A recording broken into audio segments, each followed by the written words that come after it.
everyone. Assalamualaikum warahmatullahi wabarakatuh. Selamat malam Sobat Kumis, apa kabarnya malam Jumat ini? Semoga kita dalam keadaan yang sehat walafiat, amin. Balik lagi bersama saya Oik di podcast Kumis Kupas Mistis, acara yang bahas tentang hal-hal mistis di sekitar kita. Dan tema kita malam hari ini cukup menarik karena jarang orang tahu nih ya. Dan kayaknya lagi ada film yang baru muncul di bioskop, yaitu Ungkap Misteri Sengkolo, Nasib Buruk Tradisi Jawa. Kira-kira apa itu Sengkolo dan asal-usulnya bakal kita bahas di podcast Kumis kali ini. Dan malam hari ini sudah tiba bintang tamu kita. Beliau seorang parapsikolog dan praktisi ya tentunya, konsultan spiritual. Kita sambut Madam Louis. Madam Louis, gimana kabarnya Madam Louis? Alhamdulillah. Makasih udah boleh mampir di sini lagi nih. Iya, ini yang Madam Louis, keberapa ini ya? sekarang tinggal di Bali atau kemarin-kemarin tuh di Bali? Sebenarnya aku stay-nya di Bali. Rumahnya gitu? Iya, tapi karena banyak beberapa syuting dan juga aku ngajar di beberapa manajemen, jadinya ini lagi stay di Jakarta. Oh, berarti ke Jakartanya sering tapi tinggalnya di Bali gitu? Iya, jadi mobile Jakarta Bali, Jakarta Bali. Oh, waduh, jalan-jalan mulu, Madam. Madam, sebelum masuk ke pembahasan Sengkolo ini, boleh nanya sesuatu nggak nih, biar pemanasan dulu gitu? Apa tuh yang mau ditanyain? Ini kasus yang lagi viral nih, kira-kira Vina itu gimana menurut Madam? Kasus Vina tuh? Kasus Vina ya? Iya, Madam mau cerita nggak nih, maksudnya bisa nggak? Maksudnya menurut Madam deh, menurut Madam pribadi secara seorang praktisi itu seperti apa Vina itu, kasus ini? Sekarang kan kasus Vina ini lagi banyak nih beredar di masyarakat dan akhirnya kasusnya melebar kemana-mana karena banyaknya orang-orang yang berkapasitas yang akhirnya kemarin di belakang layar kan jadi akhirnya ketahuan satu persatu ya kan. Tetapi kalau di sini saya lebih ngebahas ke arah kayak tren kerauhan, kemasukan Linda. Saya lebih membahas arah ke situ aja kayaknya. Boleh tuh Madam, maksudnya kalau Linda sendiri menurut Madam nih, benar nggak sih dia kerasukan? Iya, jadi gini, sebenarnya nggak semua orang bisa kemasukan, nggak semua. Ada orang-orang tertentu yang memang bisa gampang kemasukan, salah satu si Linda ini, ya kan? Oh, Linda berarti termasuk salah satunya. Tapi kalau ditanyakan, benarkah pada saat kondisi itu Linda kemasukan? Jawabannya sebenarnya benar, itu benar kemasukan. Karena dia menyediakan, dia punya body untuk dimasuki oleh energi tertentu, ya kan. Nah, tetapi pertanyaan di sini, benarkah yang masuk itu roh atau horinnya si Vina? Nah gitu. Nah, kalau kita ulang ya video yang pertama, kalau di video yang pertama itu bisa saya pastikan itu benar kemasukan dan 75% itu memang bisa horinnya si Vina. Karena pada saat itu si Linda belum menjadi target daripada kasus ini, ya kan. Belum menjadi siapa-siapa dan juga kalangan daripada kepolisian ataupun orang-orang yang berkapasitas pada kasus ini kan belum ada arah ke Linda tuh pada saat itu. Semua lebih arah fokusnya itu kepada si pelaku. Yang tersangka itulah. Nah, jadi pada saat itu tentu dia tidak punya kapasitas untuk kemasukan gitu. Jadi itu karena stres. Jadi kalau kemasukan pertama itu si Lindanya stres. Nah, akhirnya dimasuki lah, ya kan. Nah, setelah dia kemasukan pertama kan menghilang tuh, Mas. Ya. Langsung menghilang kan. Nah, tetapi kalau untuk di kemasukan yang kedua, itu menurut aku 100% itu real, bukan horinnya si Vina. Kalau yang dimasukkan kedua, kalau masalah kemasukan benar kemasukannya, tapi bukan horin atau rohnya si Vina, tetapi itu akibat dari tekanan-tekanan stres yang ada di dirinya karena orang-orang terfokus kepada dia, iya kan? Dan juga saya juga berpikir bahwasanya pengacaranya kan kemasukan juga nih Mas pada saat itu. Nah ya itu gimana tuh kalau pengacaranya gitu? Nah pengacara kemasukan juga, walaupun sebenarnya kalau menurut aku seorang pengacara kan tidak ambil alih dalam case ya ikut-ikutan kemasukan, kan nggak juga lah, ya kan tugasnya sebagai pengacara. Tetapi karena mungkin dia juga wadahnya atau badannya bisa dimasuki. Nah menurut aku sang pengacara ini sendiri juga murni 100% menurut aku itu bukan si Vina yang sebenar-benarnya gitu.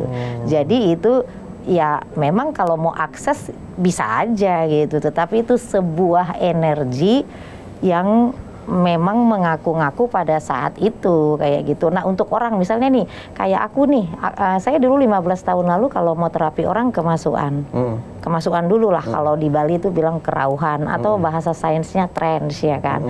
Nah kalau kita sudah bisa trance, sebenarnya kita bisa kok Mas memasukkan siapa aja ke diri kita apabila kita mengenal orang itu. Misalnya saya nih masukin nih si Mas ke saya kan udah mengenal Mas nih, udah tahu gerak-geriknya, cara bicaranya, kan itu bisa kita tiru dalam keadaan kita sedang kemasukan kayak gitu. Oh gitu, konsepnya kayak gitu ya? Iya, kalau masalah kemasukannya benar kemasukan, tapi benarkah yang masuk ini adalah si horinnya atau arwah si pinanya? Tapi saya mengatakan kalau untuk kemasukan yang kedua dan juga untuk kemasukan si pengacara ini benar-benar itu bukan horinnya si Vina. Menurut Madam Louis seperti itu ya.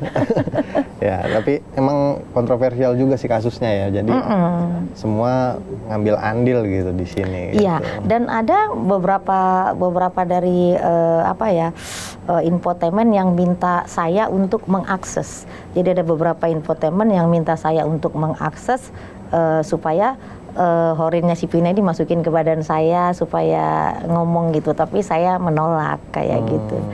Karena kita sebagai praktisi ya sebaiknya ya nggak usah, lebih kayak mendoakan agar case-nya cepat selesai dan agar si horin atau si roh ini tenang di sana, itu sih. Jadi bukan malah kita kayak attract, manggil rohnya atau horinnya masukin ke badan kita gitu, nggak juga sih. Tapi kan biar cepet selesai, Madam. Maksudnya kan mungkin aja lebih, kalau praktisi kan mungkin orang-orang lebih percaya gitu karena memang ya itu kerjaannya gitu. Iya, tetapi kan kalau ini case-nya kan orang yang eksiden Mas meninggalnya. Jadi kalau orang yang eksiden meninggalnya itu, kebayang nggak sih kalau beberapa paranormal di Nusantara ini semua melakukan cara yang kayak gitu. Dikit-dikit manggil si Pinanya. Kan kita lihat di beberapa YouTube kan banyak kan tayangan manggil arwah Pina gitu. Nah pertanyaannya, bener nggak yang memang masuk itu bener-bener arwahnya si Pina ini gitu. Tapi berarti nggak semuanya ya? Iya, nggak semua sih. Bisa saja diakses, tetapi kadang-kadang kalau saya pribadi kurang setuju gitu. Sebenarnya kita bisa akses tanpa harus kita kayak kemasukan gitu bisa kok. Oh, bisa.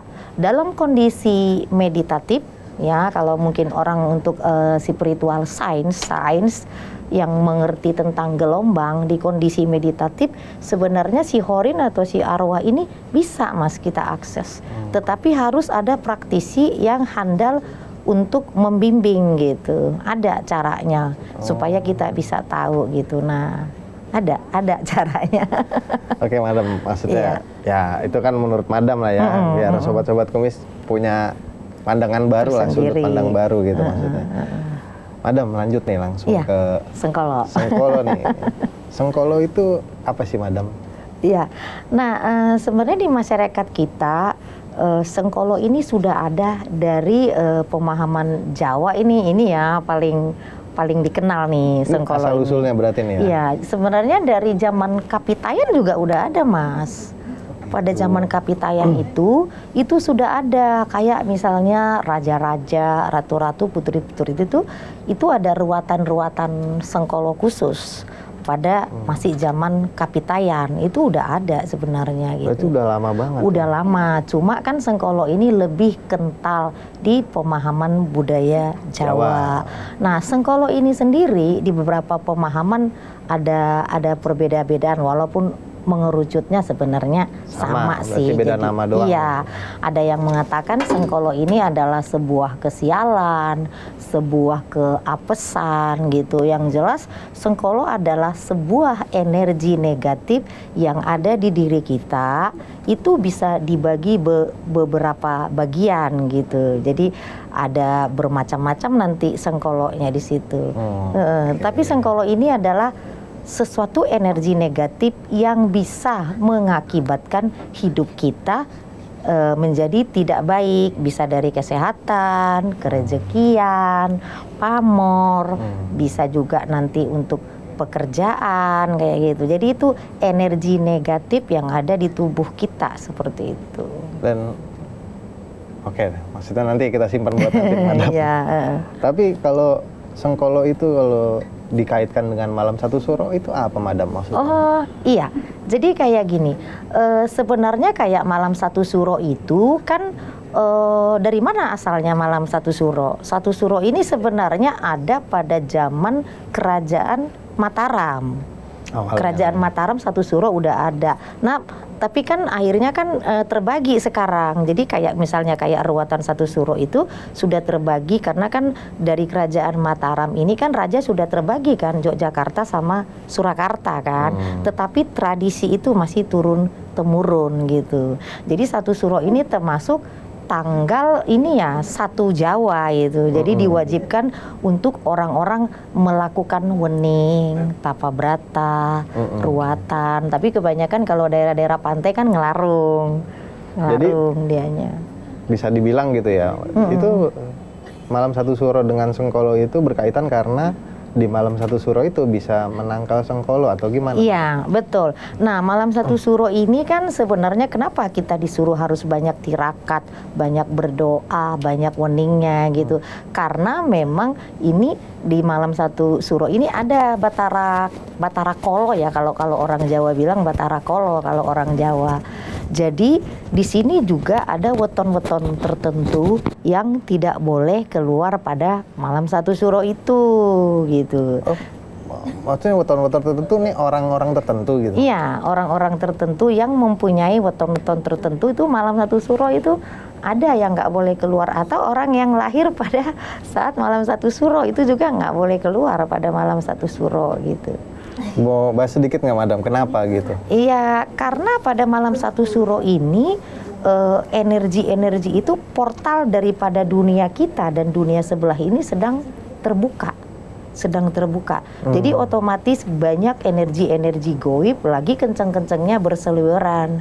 Jadi ada weton-weton tertentu ini yang memang diincar oleh Betoro Kolo ya kalau orang Jawa bilang gitu. Jadi ya nggak boleh. Bahkan kalau malam satu suro ada kan keyakinan orang itu nggak boleh nyebrangin jembatan, itu ada.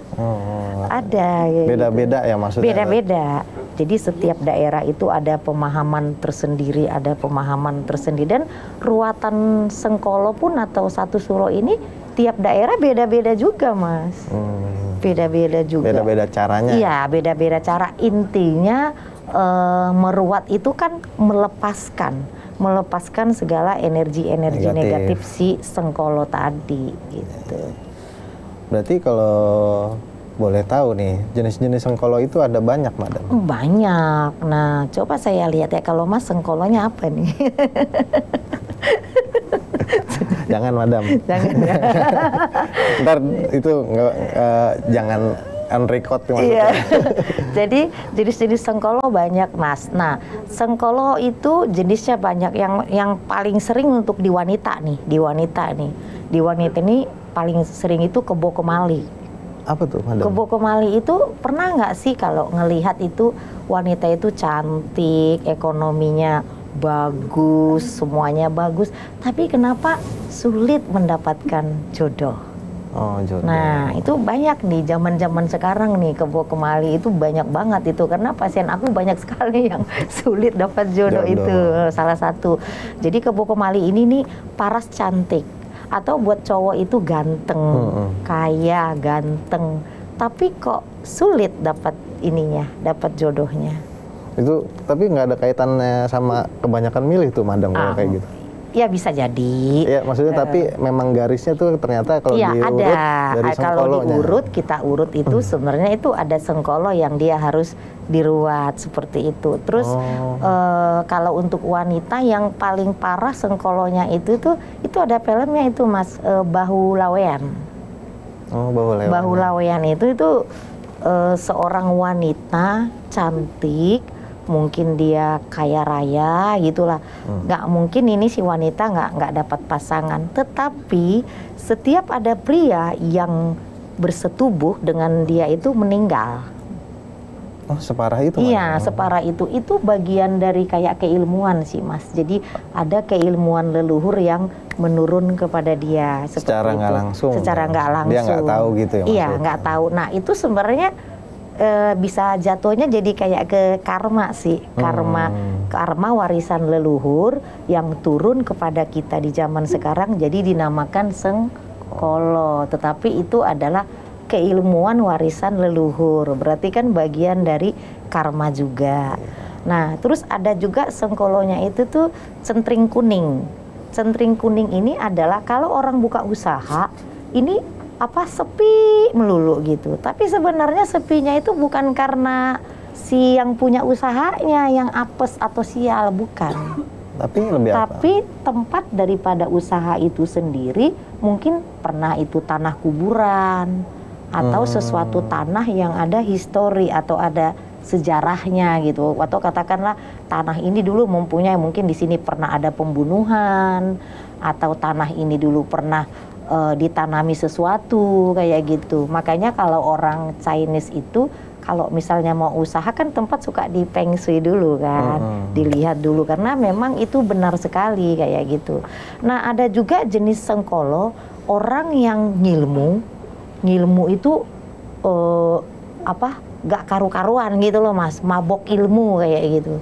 Oh, maksudnya orang yang gila ilmu lah. Iya, orang yang gila ilmu. Akhirnya dia mendapatkan sengkolo karena keilmuannya itu tuh ya dia sendiri bisa jadi itu lebih parah, bisa sampai sakit jiwa orangnya kalau yang gitu tuh. Oh, ya, banyak kan ya banyak kan, orang nggak kuat gitu katanya. Iya, tapi banyak sekali itu nggak kuat akhirnya jadi sakit jiwa. Nah, tetapi kadang-kadang masyarakat berpikir bahwa sengkolo ini sesuatu yang kayak mistik. Padahal sebenarnya kalau kita dikutuk oleh orang tua kita, misalnya ibu itu akan menjadi sengkolo juga. Oh gitu. Iya, pernah nggak dengar anak yang 7 turunan itu nggak mendapatkan kebahagiaan karena ternyata dulunya itu dikutuk sama leluhurnya kayak gitu. Nah itu bisa jadi sengkolo juga gitu. Berarti kalau bisa dibilang semua orang itu punya sengkolonya masing-masing. Punya, cuma ada dari tahapannya yang mungkin sedang, ada yang parah. Nah, yang parah ini yang istilah kata dibilang orang-orang tertentu gitu ya. Iya, makanya orang-orang tertentu. Nah, bagi orang yang kadang parah itu kalau dia tidak mengetahui, misalnya nih, ada sengkolo namanya sengkolo blorong Mas, ada. Apa tuh madam? Banyak banget ya sengkolo ternyata. Bukan hanya cek hodam blorong ya. Bukan, ada itu namanya sengkolo blorong. Jadi sengkolo blorong ini adalah orang-orang yang duitnya habis terus juga, terus dia kalau kerja nggak pernah betah di satu tempat. Jadi misalnya dipecat bosnya atau di tempat itu dia berantem, pokoknya itu kerja itu nggak pernah mendapatkan kerja yang nyaman aja. Terus kalau kerja nggak naik pangkat ya, kalau misalnya supir aja gitu. Oh, itu ngaruh juga madam? Iya, itu ngaruh juga, iya kan, sengkolo juga. Jangan jadi sengkolo genetik miskin ya, jadinya. Itu pengaruh juga kayak gitu. Jadi sengkolo ini bermacam-macam kayak gitu. Nah, kalau untuk anak, itu anak yang kayak ontang-anting, anak satu tunggal, misalnya cowok, itu ontang-anting, itu harus diruat juga. Yang kejepit biasanya juga kalau? Nah iya, yang kejepit, jadi dijepit sendang pancur, dijepit sendang pancur, diapit sendang. Jadi misalnya 2 perempuan 1 laki-laki, atau 2 laki-laki 1 perempuan. Nah yang untang-anting, yang anak 1 tunggal, atau Pandawa Pandawi. Apa tuh Madam? Nah itu perempuannya 5, laki-lakinya 5 gitu. Oh itu juga? Iya, itu harus diruat juga ya gitu. Jadi sebenarnya sengkolo itu bermacam-macam. Jadi nggak hanya sengkolo keapesan itu kita dapat misalnya nantinya nih bakal hidupnya sengsara terus, nggak juga. Kayak tadi kan kayak anak satu-satunya kenapa sulit dapat jodoh. Nah itu bisa. Harus diruat juga. Nah ada sengkolo yang kayak gini Mas, udah misalnya kerja mati-matian kayak gitu tuh, tapi tetap aja gitu kok hidupnya sulit gitu. Atau kadang-kadang sukses bangkrut, sukses bangkrut, sukses bangkrut. Nah itu bagian dari sengkolo juga. Jadi sengkolo itu tuh banyak sih. Nah kalau merasa di antara yang tadi ada di diri kita nih, kok hidup kayaknya gini-gini aja, atau yang kok kenapa sakit-sakit tuh, sakit-sakitan? Iya, sakit-sakitan terus gitu. Nah ke dokter, misalnya ke dokter ini diagnosanya A, ke dokter 1 diagnosanya B. Nah itu bisa bagian dari sengkolo juga gitu. Jadi harus cek di diri kita, kira-kira kita ada bagian nggak dari sengkolo itu. Iya, berarti memang setiap orang ada, cuman porsinya aja beda-beda. Iya, porsinya aja yang berbeda. Terus Madam, kalau lanjut nih, kalau kabarnya sengkolo itu weton yang diincer itu Senin Pahing gitu atau? Ada beberapa yang karena kan yang diincar sama orang yang mempunyai sengkolo itu diyakini oleh beberapa pemahaman itu kalau dirinya itu diincar oleh Betara Kala, ya kan. Nah, jadi si Betara Kala ini mengincar ada beberapa weton yang lahir, misalnya Senin Pahing, ya kan, Rabu Pahing, Minggu Pahing, atau Sabtu Kliwon, atau yang lahir di bulan Suro atau di hari pas tanggal 1-nya itu beberapa weton yang memang rentan dengan sengkolo. Kenapa rentan dengan sengkolo? Karena weton yang lahir yang beberapa saya sebutkan tadi ini adalah weton-weton yang spesial. Jadi mereka mempunyai katakanlah portal goib yang mereka gampang terhubung dengan dunia sebelah. Jadi misalnya pada saat satu suro itu kan portal dimensi manusia sama alam goib ini kan lagi terbuka nih besar-besaran. Jadi weton-weton yang kita sebutkan tadi itu sebaiknya tidak boleh pergi keluar rumah, lebih mengheningkan cipta, berdoa, ruatan, lebih yang kayak gitu. Kalau bisa dibilang sengkolo ini berarti sama aja sama nasib buruk. Apa bedanya tuh Madam maksudnya? Karma gitu. Nah kalau karma ini kan hampir mirip sih, hampir mirip. Nah contoh kalau misalnya anak yang lahir hanya 1 perempuan atau 1 laki-laki kan nggak karma. Nah itu ya perbedaannya ya. Kalau karma kan sesuatu yang diwariskan dari leluhur kita atau yang kita perbuat sendiri kayak gitu. Lebih kalau karma kan lebih di perbuatan. Ya. Nah kalau di sengkolo ini kan lebih ke kayak tradisi dan kepercayaan. Tapi itu sejak kita lahir maksudnya udah nempel itu sengkolo atau gimana? Enggak semua. Makanya sengkolo ini kan dibagi lagi.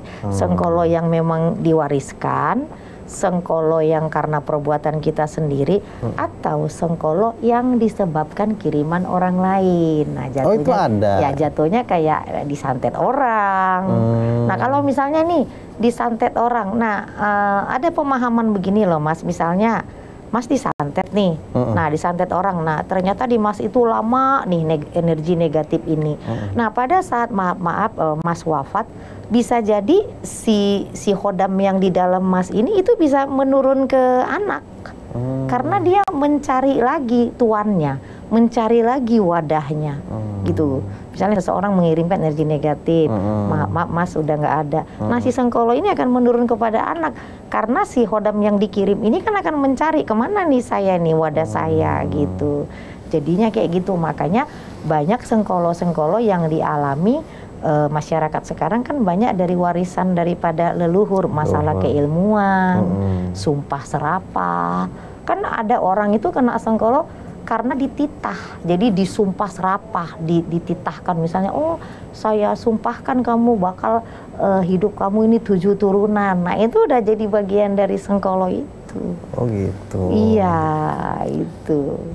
Berarti itu mungkin salah satu tindakan yang memicu Sengkolo ya? Iya, benar gitu. Jadi hampir mirip dengan karma. Bedanya kan kalau di karma ini lebih ke tabur tuai, hasil dari perbuatan gitu. Kalau Sengkolo ini keyakinan dan tradisi, dan ada juga emang dari tabur tuai itu sendiri. Sengkolo ranahnya lebih luas. Lebih gitu. luas ya, iya. Dan jenisnya lebih banyak gitu.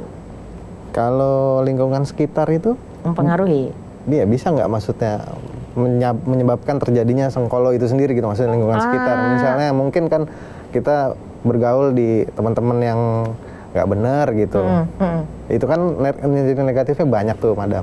Bisa, tapi Sengkolo ringan lah ya, yang kayak gitu nggak perlu diruat, lebih ke mindset sih, lebih ke mindset, lebih kayak ke mencari pergaulan yang baru gitu. Jadi itu nggak perlu kita melakukan sesaji, kita nggak perlu melakukan ruatan kalau yang kayak gitu. Tinggal pindah tongkrongan aja gitu. Iya.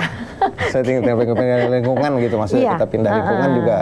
Tinggal mengganti mindset kita kayak gitu.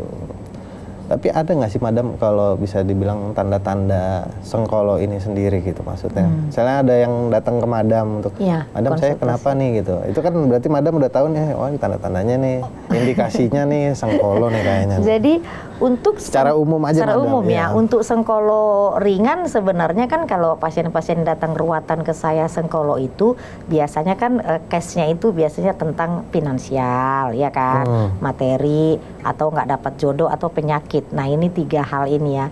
Tapi kalau untuk kasus Sengkolo yang berat biasanya ketika si klien itu di pintu atau dia belum datang masih WA ke saya, itu udah kerasa energi negatifnya.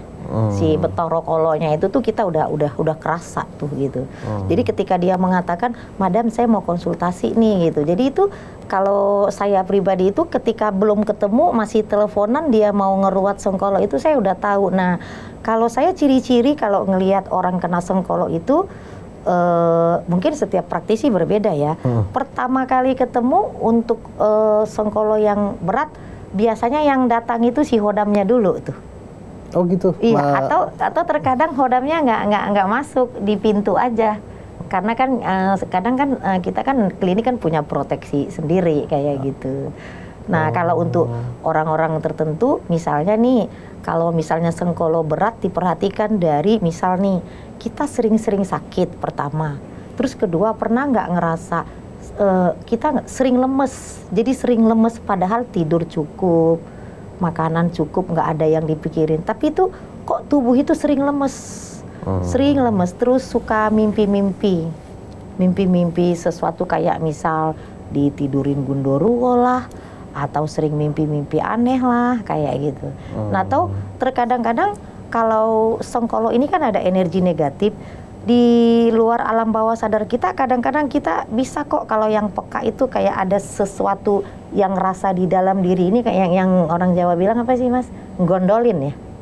Kayak yang gondolin, nah ngikutin, kayak suka merinding, terus suka pusing nggak karu-karuan. Nah itu sudah harus dipertanyakan, kok kita merasa nggak mikirin apa-apa tapi pusing, nggak kerja berat tapi energi itu kayak pampir gitu loh, kayak ada yang nyedot energi kita, lemes, pusing. Nah itu udah harus bisa dipertanyakan, mungkin dia bisa terkena serangan goib atau menjadi Sengkolo itu sendiri.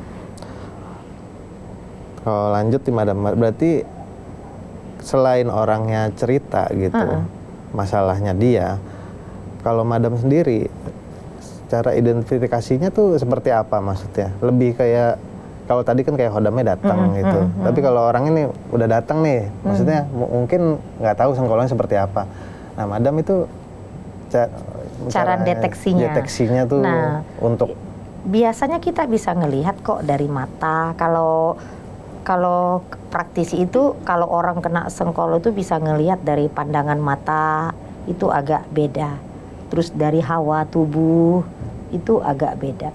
Terus ketika berbicara 5 menit itu pasti ada energi-energi yang berinteraksi kepada kita. Jadi misal nih Mas kena sengkolo nih, terus ketika Mas ngobrol sama Madam nih berapa menit juga itu ada hawa dari Mas yang kita tahu, oh ini ada sengkolonya. Jadi kayak memori, kayak proyektor TV kayak gini nih. Oh gitu. Itu kita langsung tahu karena kalau misalnya si sengkolo ini kan energi negatif itu ketika berada di energi tinggi itu kerasa kok gitu. Kerasa kok kayak gitu. Yang jelas wajah orang yang kena sengkolo kalau ringan nggak terlalu bisa kelihatan. Tapi kalau sengkolo berat itu dari wajah itu kita bisa langsung tahu, oh ini ada sengkolo, apalagi sengkolonya itu sengkolo energi negatif warisan keilmuan-keilmuan. Berarti yang gede tuh yang dari turunan. Iya, gitu dari turunan kayak itu tadi. Mungkin leluhurnya dulu mempunyai keilmuan, kan nggak semua keilmuan itu jalur kanan lah katakan kayak gitu, nggak semua ilmu putih. Nah, tapi yang paling parah itu kalau dia kena sengkolonya itu karena dilempar orang energi negatif, kirim-kiriman. Mungkin kan kalau bisa sampai membunuh, pasti kan energi khodam yang dikirim ini kan pasti tingkatannya bukan tingkatan-tingkatan rendah. Gitu. Berarti secara nggak langsung sengkolo itu bisa ngaruh sama kesehatan ya? Oh udah pasti banget, karena yang pertama dipengaruhi daripada sengkolo adalah kesehatan, itu udah pasti banget kayak gitu. Oh udah. Oh, berarti kesehatannya dulu nih kayak lemes gitu segala macam ya. Baru lebih ke nasibnya ntar gimana atau kayak gitu. Iya. Kalau sengkolo itu lebih ke mempengaruhi keberuntungan nggak, Madam? Atau rezeki gitu? Udah kan pasti. Misalnya dikirimin orang sengkolonya cuman ganggu kesehatannya gitu. Apa itu secara otomatis gitu? Iya, jadi misal gini, sengkolonya misalnya kan dikirim orang energi negatif, berarti ini sengkolo bukan karena dari warisan leluhur ya gitu. Berarti ini kan jenis sengkolo yang dikirim oleh orang lain. Nah, kalau sengkolo memang yang pertama dipengaruhi itu adalah kesehatan daripada kita sendiri. Kesehatan pasti. Awalnya. Iya. Nah, kalau kita sering pusing, sering lemas, energi kita terkuras, otomatis kan bekerja juga nggak produktif kan, Mas. Iya. Itu udah pasti. Nah, jadi yang dipengaruhi sebenarnya bukan kesehatannya, alam bawah sadarnya. Nah, dari alam bawah sadar inilah nanti jadi ke kesehatan gitu. Berarti ngaruhnya sama mentalnya? Iya, mental. Nah, dari mental ini lama-lama orangnya sakit. Bahkan yang paling parah ini sengkolo kalau misalnya kiriman ini kan bisa sampai meninggal, Mas. Mirip-mirip santet nih, Madam? Iya, hampir mirip. Ya, karena itu bagian daripada sengkolo. Makanya saya bilang tadi, kalau misalnya seseorang mengirimkan kita energi untuk membunuh kita. Nah, misal di kita nggak kena nih sengkolonya, itu kan kadang-kadang energi itu kan bisa ke anak kita, ke orang-orang terdekat kita. Si hodamnya kan bisa nyari cara kemana orang-orang yang kita kasihi seperti itu. Ngeri juga loh. Iya. Tapi kalau sengkolo yang lebih ngeri sebenarnya sengkolo yang satu kampung dikutuk. Nah, oh itu kayak film yang baru itu ya, Madam? Kalau kemarin kan saya podcast juga ya dengan pemain sengkolo itu. Nah, kalau itu adalah cerita yang memang dulunya ada. Itu cerita tentang orang kaya di kampung itu tapi mengorbankan pembantunya yang lagi hamil dan selalu korbannya satu suro. Cerita asli nih berarti? Iya, memang ada pada basic masa dulu. Story gitu iya, pada masa dulu ya mungkin tapi ada kemasan sedikit lah film kayak gitu. Tetapi itu memang histori dan sengkolo malam satu suro karena memang mengambil korban-korbannya itu memang malam satu suro. Jadi misalnya ibu yang lagi hamil 9 bulan mau lahiran diambil dan anak yang lahir pada satu suro. Gitu. Jadi memang jadi ya kayak kampung itu jadi kayak kampung dikutuk lah kayak gitu.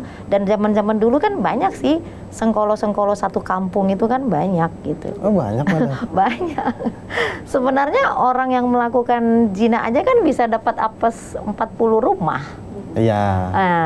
Iya kan? Itu hubungannya sama sengkolo maksudnya Ya, apa iya. tuh? Jadi gini, kalau misalnya ada, kenapa orang-orang kalau membeli satu rumah dia nggak mau kalau dekat kayak misalnya makam atau tempat warung jajanan laki-laki lah, tempat prostitusi, karena itu kan mempengaruhi rezeki. 40 rumah dari lokalisasi itu pasti mengalami apes. Oh, itu bener ada? Iya, itu beneran kayak gitu. Berarti energi negatif itu bener ada gitu, maksudnya bukan sekedar kayak serem gitu. Iya. Atau misalnya tinggal di tempat dekat prostitusi gitu, Iya. jadi ntar nggak bener anak bergaulan gitu. Pernah nggak dengar satu cerita tentang sekolah wanita malam yang memang dia ada keilmuannya harus tidur dengan beberapa lelaki dan semua laki-laki itu harus meninggal.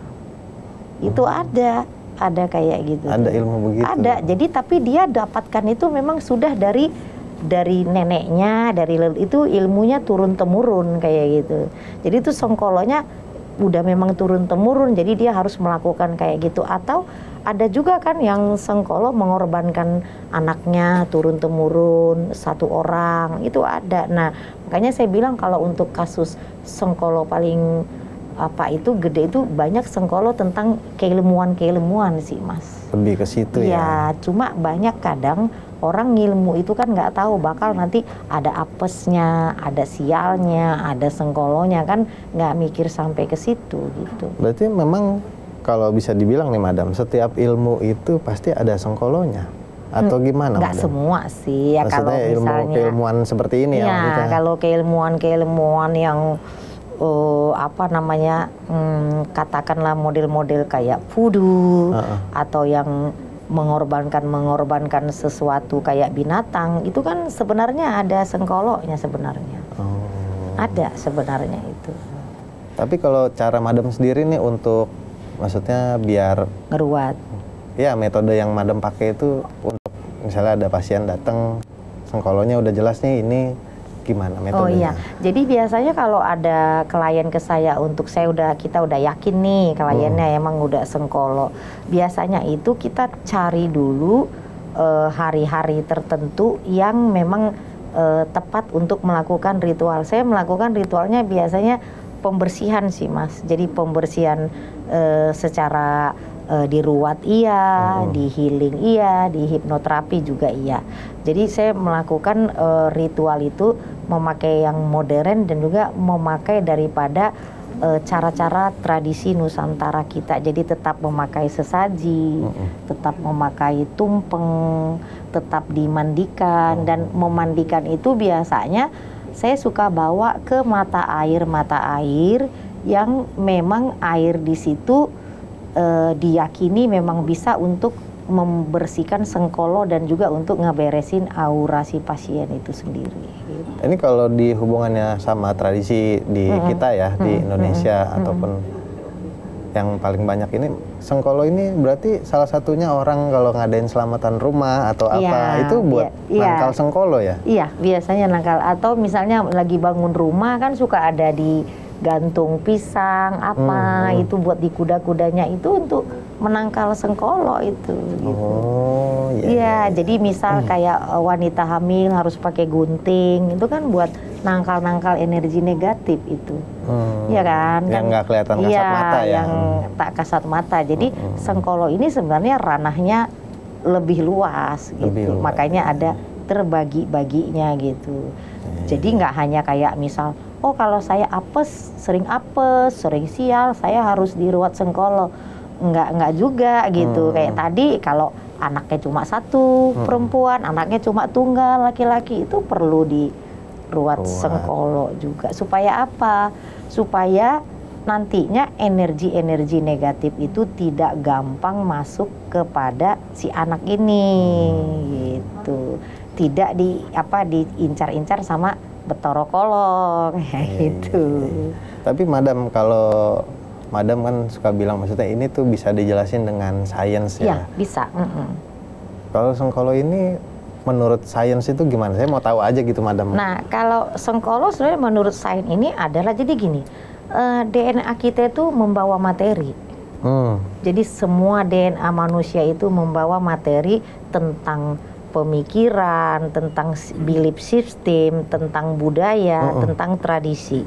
Nah, kenapa Sengkolo ini bisa diruat dengan memandikan dengan air kembang 7 rupa, terus dengan sesaji-sesaji? Karena di materi DNA kita ini kita sudah ada nih di memorinya bahwasanya dengan memandikan ini maka kita akan selamat. Kehidupan kita akan lebih baik, kayak gitu sih. Terus yang kedua, kenapa Sengkolo itu ada secara sainsnya, balik ke itu tadi, kan DNA kita membawa materi, materi tentang siapa kita yang percaya konsep reinkarnasi kan. Nah otomatis di sana kan ada tentang misal kalau leluhur kita dulu dikutuk, misalnya ditita 7 turunan kamu nggak akan apa katanya nggak akan dapat hidup yang layak kayak gitu. Nah di DNA itu ada. Nah otomatis kan harus dilepaskan. Ikatan-ikatan tadi secara energi memori tadi harus dilepaskan dari DNA, cuma tergantung dari tradisi. Nah misal nih mau melepaskannya, makanya saya bilang tradisi meruat ini, ruat Sengkolo setiap daerah kan agak beda-beda sajinya mungkin, mantranya, walaupun hasilnya kan pasti mengerucutnya sama tentang pelepasan kan. Nah ngeruat misalnya kayak Sengkolo di metafisik Chinese itu kan ada kan tentang pangsen, ngebuang merpati, lepas merpati, buang belut, ngebuang burung, kayak gitu. Itu bagian dari ruatan juga kayak gitu. Cuma kalau di metafisik Chinese itu nggak ada bubur dia sajinya.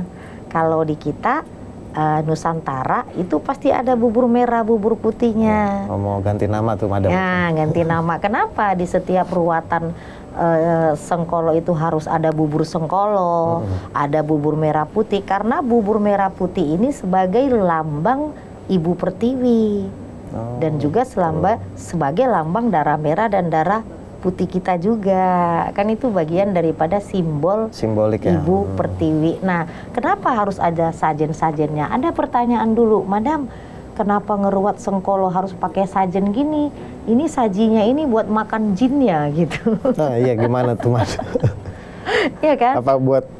Buat apa itu maksudnya sesajiannya itu? Nah sebenarnya enggak, itu kan kita hidup di ranah Nusantara yang syarat dengan unggu-unggu, syarat dengan nguri-nguri leluhur, syarat dengan filosofi.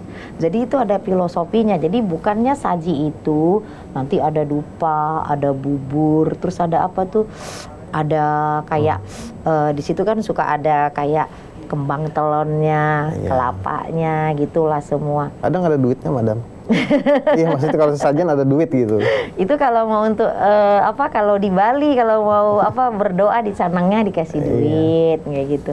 Kalau ini enggak. Nah sebenarnya itu ya teman-teman bukan untuk buat kasih makan jin. Bukan. Kirain kayak gitu Madam konsepnya. Itu sebagai persembahan kita kepada leluhur dan Ibu Pertiwi. Makanya kan di situ misalnya kadang ada bunga kenanga. Kenapa memakai bunga kenanga misalnya pada saat ruatan?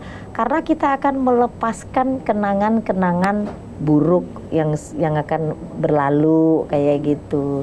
Semua jadi, ada ininya, filosofinya berarti. Ada filosofinya. Nanti kan memakai pisang raja, supaya kehidupannya seperti raja. Kenapa pakai kembang setaman atau kembang telon? Supaya nanti kita ini auranya ini ya seperti kembang, gimana sih Mas, kan disukai. Kenapa pakai dupa? Ya wangian. Bukankah kita kalau berdoa, ya nabi-nabi kita dulu kalau berdoa kan selalu pakai buhur, pakai minyak wangi, minyak misik atau apa. Jadi sebenarnya itu sebagai satu filosofi. Jadi sajennya itu bukan untuk makan buat makan jin atau setan gitu. Tapi kalau boleh cerita sedikit, kalau Madam sendiri gitu, apa ada nggak sih macam kayak doa-doa khusus gitu untuk menyirkan Sengkolo gitu, kalau caranya Madam ya?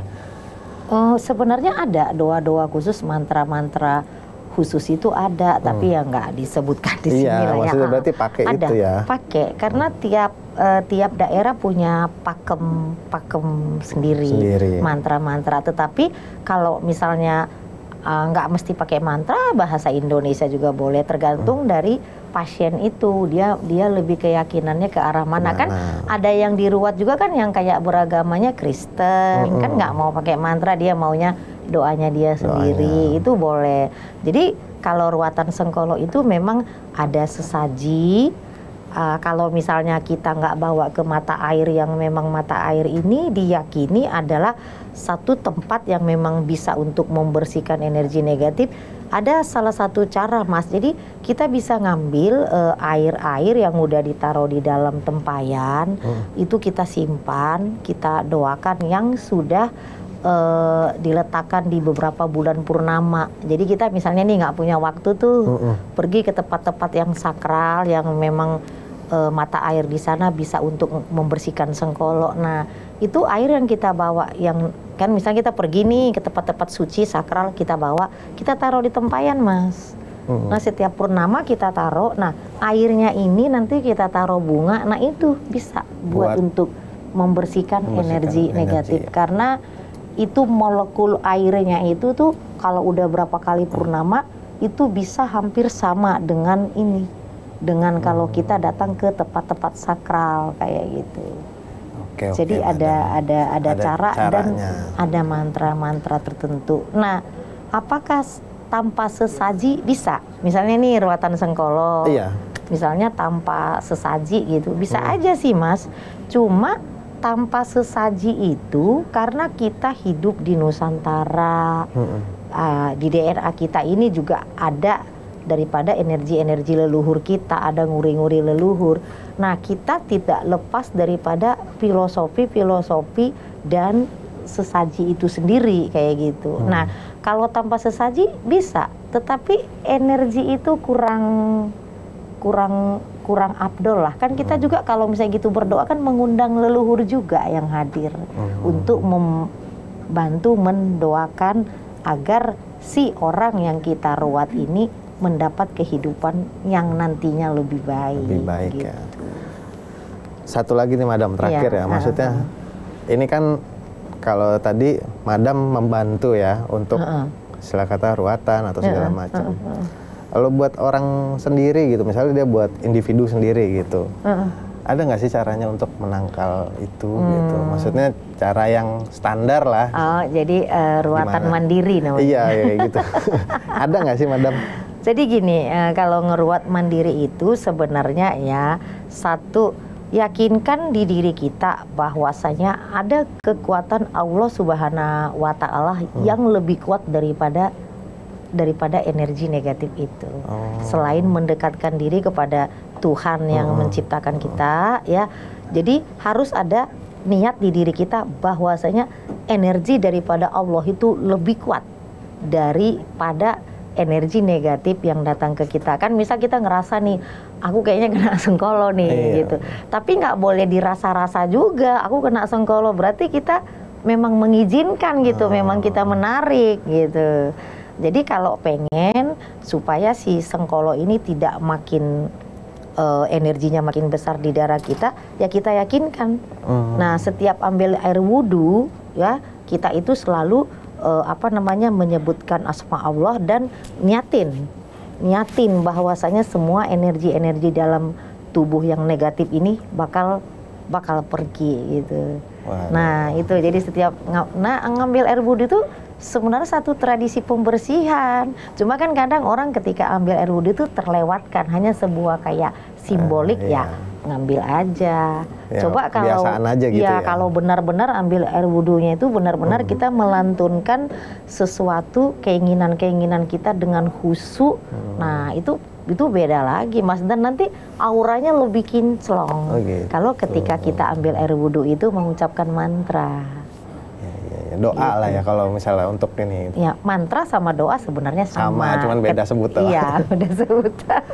Tuh, Sobat Kumis tuh, maksudnya untuk awal-awal nggak usah terlalu ini, maksudnya lebih ke diniatin aja Ya, dulu. Mungkin jangan kalau emang tersugesti. udah nggak kuat atau butuh bantuan madam ya silahkan. Iya. Madam, ada nggak pesan-pesan buat Sobat Kumis di rumah untuk tema kita malam ini? Tema untuk Sengkolo. Nah ya untuk pemirsa Kupas Mistis di rumah, pesan saya cuma begini sih.